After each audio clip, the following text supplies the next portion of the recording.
to the Voice of Metal, where we talk about all things metal. Hopefully, you guys are all doing well out there. I am having an interesting day. Let's put it that way. I just been kind of this, that, and the other, uppity, uppity, uppity, uppity. But anyway, I had a lot of fun this last week. I had a little fender bender, and hopefully everything will be fixed fairly shortly. I still gotta take my car in for that. Hello, how's it going? Oh my God, Respect Talk, how are you? Doing good. First, right? I know. How are you doing? Oh, I'm doing good. I'm a little bit out of it a little bit. I was gonna wear a special shirt tonight because of certain things. The 25th anniversary of Slipknot was a little while ago.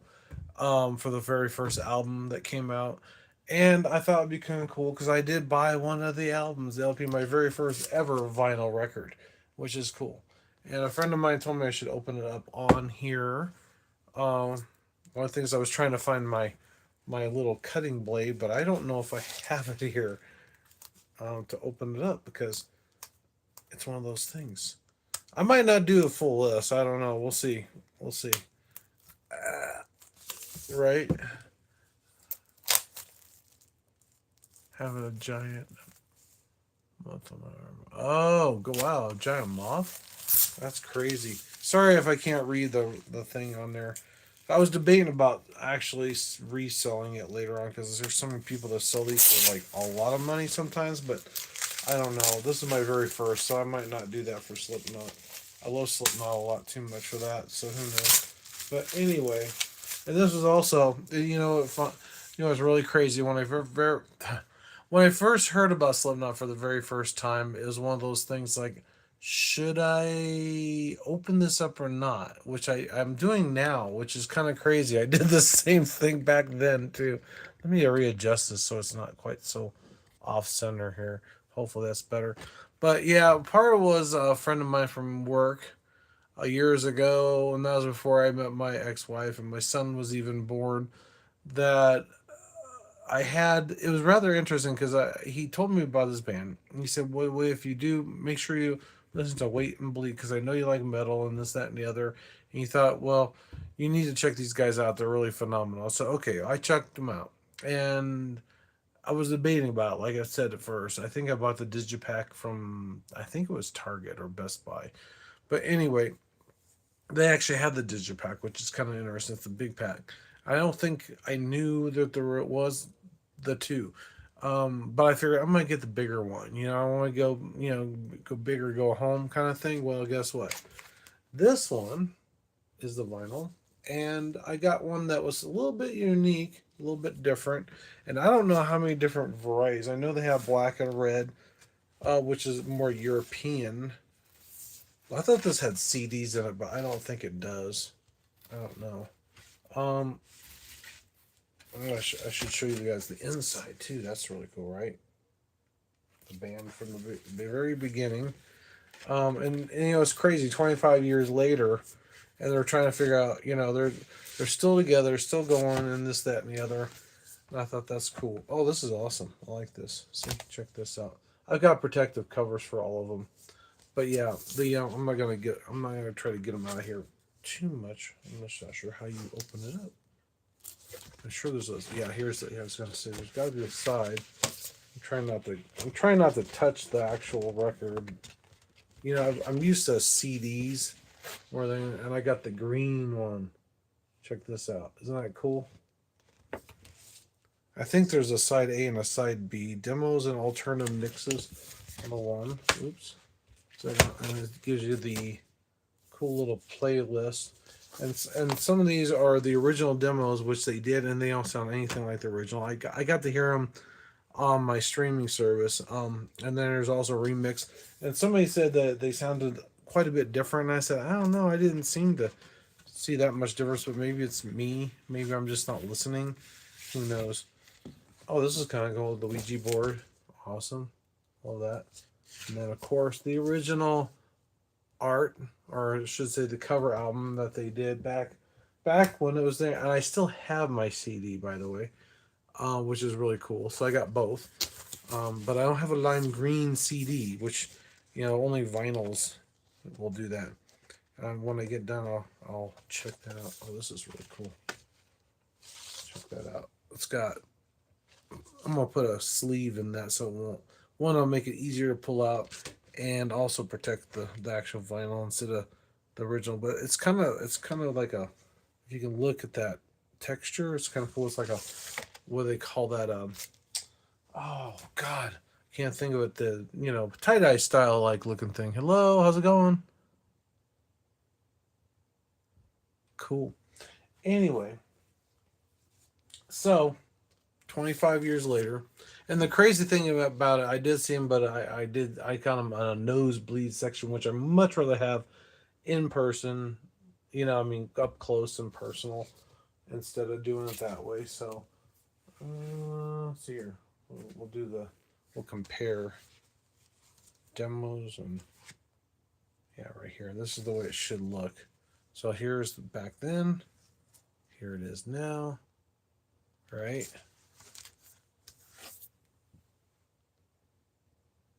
Thank you.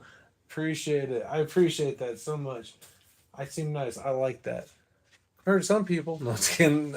I'm not mentioning names, but yeah, I wanted to wear the shirt, but I don't. I didn't. I couldn't find it, so I'm sure I've got somewhere. But anyway, there's the back. It's really cool. I love this. It's awesome. Yeah, I just happened to see the post on from Slipknot, and I go, I got to get that if there's some available. Yeah, but anyway, so I might not do much of a list. I don't know. We'll see. Because I was doing more of the album. I mean, the album itself. And anyway, the whole story behind the whole album thing and this hello, hello, I sub, thank you very much. Um, was it Box Bacon? I hope I said that right. Box Bacon. Anyway, the one thing is, it's funny. He mentioned about not being there. He had people raise their hands in the audience, right? And they all raise their hand on certain questions. And the one question was is like, how long have you listened to Slipknot from the very beginning? And almost everybody there raised their hands, pretty much. And the other question he asked people is like, well, how many of you seen Slipknot for the very first time? And talk about almost all the people in the audience were seeing him for the very first time. I mean, pretty much at least 50 or more percent. And he goes, where the have you guys been all this time? And for me personally, it was because of my son, which he was born in 2004. And I think that album was probably released 2000, roughly, or 1999, I think is when the first, that album came out, I believe. I didn't do my research on that one, so I apologize. But yeah, it was around that time. But anyway, um, my son's listened to Slipknot probably since he was like really young. We're talking on the radio and this that, and the other. I played all kinds of songs from them and other bands. And the one thing is he knew Corey's voice, his singing voice. And the crazy thing about it is that he actually knew who they were based off of Stone Sour, which is kind of interesting on the actual thing. So anyway, he he was saying Slipknot. I said, well, yes and no. It's Corey. That's the singer, Corey Taylor, and he's in Slipknot, but he's also in Stone Sour. So he was the song was actually a Stone Sour song, but it was really cool that he actually recognized his voice. I thought that was kind of cool. Anyway, um, it's just interesting to hear that. And after 25 years, and it's just like crazy. My son's gonna be turning what 21 here soon. So yeah, it's been it's been a while. So yeah, it's one of those things. Well, maybe it wasn't 2000. Maybe it was a little before 2000. If that's the case, it's 225. No, yeah, it's been pretty close. So 2000, I guess, is when it came out. Because I think, yeah, that might make it right. I thought it was 99, but I don't know. Anyway, I will move on to the list. I'm trying to remember now what the topic was because I got sidetracked with this. Well, you'll have to read the title. It's about songs that are what they call atmospheric. No, I don't know. Anyway, we're just gonna go around it and say the heck with it. Um, um, it's interesting. The It's not what I wanted, but oh well. Number 20 is Neither Realm, The Sun, the Moon, the Stars in 2014. It's a powerful melodic metal, death metal track with a folk influence, a grand, overreaching narrative that brings the playlist to an epic conclusion. Oh, well. Okay, we're going to start backwards. Anyway, I guess I could do it the top to the bottom. Blind Guardian. I'll do the top. Number one with then and then there was silence. November 12th, 2021. A multi-part epic battle builds on dramatic narrative and layered vocals and orchestrations of making it a perfect grand opening for the channel. Otep is a ghost of Paradon, I think is how you say it. September 2005 is combines of melodic death metal with progressive structures and haunting acoustic passages, creating a rich atmospheric journey, which is cool. Thanks for staying on here. Appreciate it, guys. And thanks for the likes and subscribes. That means a lot. Blah blah. Oh, and guess what? I forgot bacon. If you're still here, I'm not sure how you pronounce the first part, but I think you are number 400, 400 subscribers. So we'll have to do that me tomorrow night if I have. I was thinking about making a list of different 40 songs that have something to do with different genres of metal instead of 400 because I don't think anybody's going to listen to 400 different songs. Me talking for that long anyway. So we'll have to check that out. I'll think of something real quick. Wasn't I hadn't planned ahead yet on that one, so I apologize. Epics though, the Phantom Agony is June 5th, 2003, as a cornerstone of symphonic metal, featuring powerful blends of operatic vocals, chorus, and crushing guitar riffs, which is awesome. Very cool, very cool.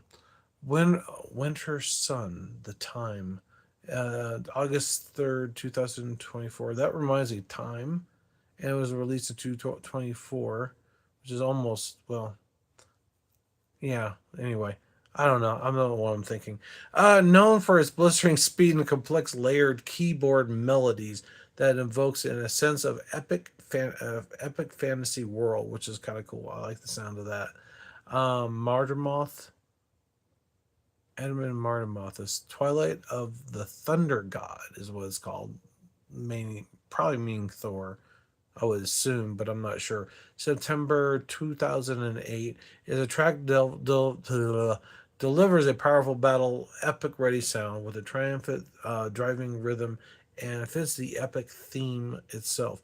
Number whatever this is, Nightwish, The Poet and the Pendulum is was released on September 26, 2007. A sprawling 14-minute masterpiece. Oh wow, it's quite a long song. Kind of reminds me of Bong Ripper, but he's got some for half an hour. It's just guitar riffs, which is really cool. A masterpiece that moves through a wide range of emotions and musical styles, showcasing the band's symphonic prowess, which is kind of cool. Excuse me. Symphony X, The Odyssey. Oh, by the way, if you haven't subscribed yet, it's free to do, so why not do it? So check it out. Show me some love, some likes. I appreciate it. So people know about the channel. The more people that are on here, hopefully, God, I want to get some interviews here after a while. Like I'm hoping 1,000, but if I can get it sooner, I will try to do that. I had an opportunity, but it didn't happen. Which she is going to be going on the road here after a while. I think they're already putting on their first show at the Whiskey A Go Go in California. So if you're in that area, you might want to check out the Violent Hour band. They're going to be opening for Buck Cherry, and I forgot the other band that was going to be they're going to be opening for, but it's going to be kind of cool. So check it out. And they also got a thing to start the band, help start the band off. So if you can contribute, that'd be awesome. Go to theviolenthour.com, I think is what it is.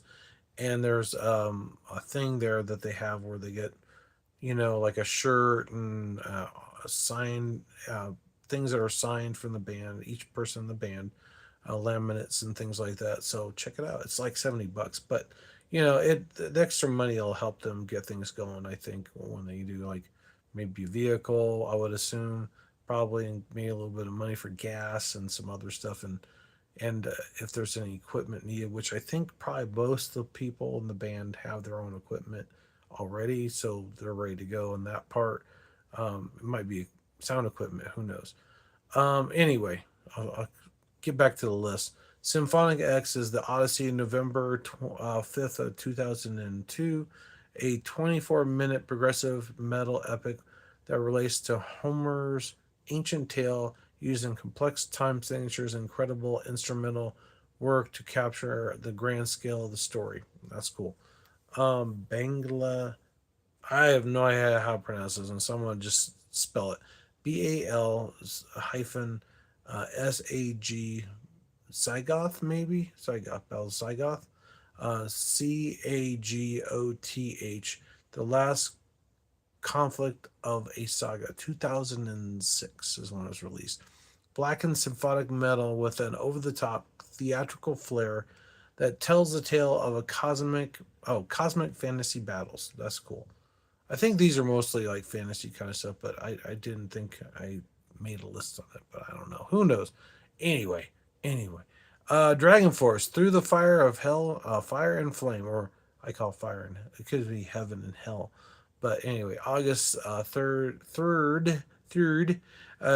from 2020, 2006, a fast paced, high energy power metal anthem famous for its blazing guitar solos and adding a historic, larger than life feel. Just if you're on here now, I'm gonna probably show my off the LPs I got on my vinyls from Slipknot. So stay tuned, stay on here for a little longer. I'll show them off real quick again before I leave. Let's see here. Da, da, da, da.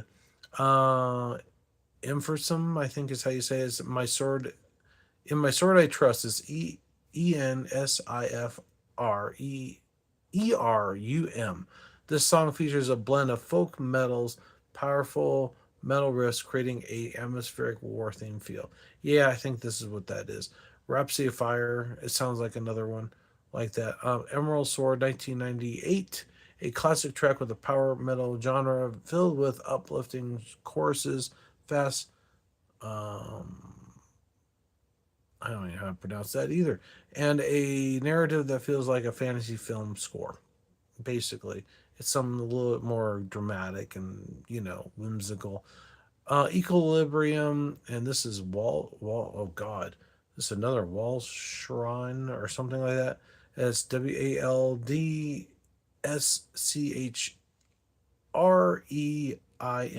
August 16th, 2013. What's that? I know. All right. I'm a little bit out of it. That's what it is. Let's see here. Folk metal song with utilizing traditional instruments and chanting like vocals to create a mythological and nature inspired atmosphere, which is really cool. The Summoning, A Land of the Dead, 2006. The track is pure atmospheric black metal, which I like black metal, some of it, and even death, using a representative keyboard driven sound, building a media immersive Metal Earth inspired soundscape, which is always good, especially with Lord of the Rings, because that's how I feel, kind of stuff. And I'm sure most of you guys out there agree with me on that one. Camelot, March of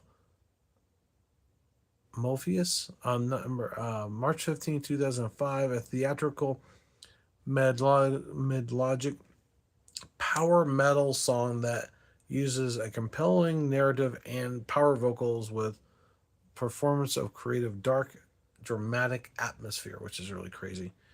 Trivium Shogun is September 2008. The title track from the epic album. This song is a progressive metal journey with a complex structures and power riffs and emotional lyrics, which is I definitely like that kind of stuff. Cradle of Filth was the one that we all pretty. I think there's quite a few people that knows Cradle of Filth. I heard Ghost in the Fog 2000 is when it was released. This song creates a gothic horror atmosphere, fast paced drums, and eerie keyboard and spoken words narrative that builds on a sense of dread. And that's pretty close to when Slipknot's for album came out, which that could play into, which is what pretty much what the topic is kind of tonight a little bit at the beginning because they had the 25th anniversary not that long ago for the album, very first Slipknot album, which is cool. Yep. I have no idea. I have no idea. Jeez. If this guy is, I have no idea. I guess you go up there and flirt with him, then you'll know, right? Depends if you're a guy or a woman. Anyway. Yeah. Anyway. Okay. T- God. Dream Theater, Pull Me Under, August 2029. A progressive metal staple, the song's known for an intricate musicianship, layered structures, providing a intellectual, emotional journey for all that listen, right? Neither realm, the sun, the moon, and the stars in 2000, that was done in 2017. A powerful melodic metal, death metal track with a folk influence and grand outreach narrative that brings the playlist to an epic conclusion. So there you go. Oh my God, that is some of these are really hard to say. But anyway, well, before I leave, and stuff. And if you guys got any, thing you want to add to talk to you about, um, we, I got the new, whoa, whoa, whoa, don't want that to fall. The new Slipknot album, right? Well, it's not new. I should say it's 25 years old, but they re-released it. And I got the lime green album. See right there. This is the demo type thing, Wait and Bleed demo and stuff. And then you got the original, which and it even has. Oh, you know what? One thing I did notice: this one doesn't have. You notice the difference? This one. Oops, sorry. And this one. You know what the difference is? There's no split lyrics on this one. Yeah. Have they gotten rid of that already? Maybe I don't know. Yep. Thanks. Appreciate it. Sorry. Anyway, oh, and I can show you the lime green. It's a pretty cool. I like that. But anyway, I gotta put that in the sleeve because I got some sleeves to protect it so that way it won't mess it up. Pulling it in and out all the time. So that's cool. So hopefully you guys will have a good night and come back and see me again. And thanks for subscribing, all the people who have subscribed before. Yeah, so it's going to be awesome. Now that I think we're at 400, which is awesome. I think that's really cool. Um, right? Um, I don't know what else I was going to say. I can't remember. Anyway, I thank you guys again for all your help and support. That's the main thing, I guess. And don't forget, the voice of metal is all about you, me, and everybody else out there. People in the bands, people, security, people who make things happen. Even the guitar techs, sound techs. For the big bands that have them, unfortunately, not everybody can afford that, especially when they're first starting out, like Carla's band and like Owls and Aliens and Raven Black and stuff like that. Even September Morning, the one guy that plays guitar is their kind of their techie type person in the band itself to get things going. So yeah, it's one of those things. But anyway, thanks for watching. Take care. Don't forget to headbang, like, and subscribe to the channel. It means a lot to me. Without your guys' support, this channel will not grow.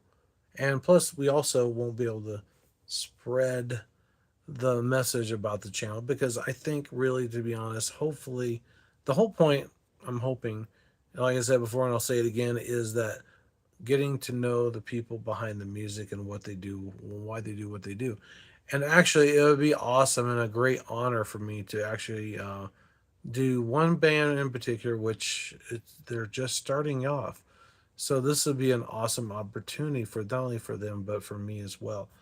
for me, some of the people in the band, getting to know them personally a little bit, and also just before they actually go on the road, which would be really awesome. So if that person actually is watching, reach out to me, please. Um, I did send a message about something in particular. It's a long story. I ain't gonna get any details, but something they may not have known, and I don't know if I got an answer back from them yet. And I'm hoping they actually read the message because I don't know, something happened where, yeah, long story. It's they might not reply back, but I don't know. We'll see. So who knows? And then I'll show that shirt off when I get it. It'd be kind of cool in the laminate and stuff like that. I think that'd be awesome. So, thanks again. Take care, and you guys have a wonderful night. And hope to see you guys tomorrow. And we'll see what comes up next. I'll have to figure out something special, but I don't know what. Um, all right, take care. Have a good night.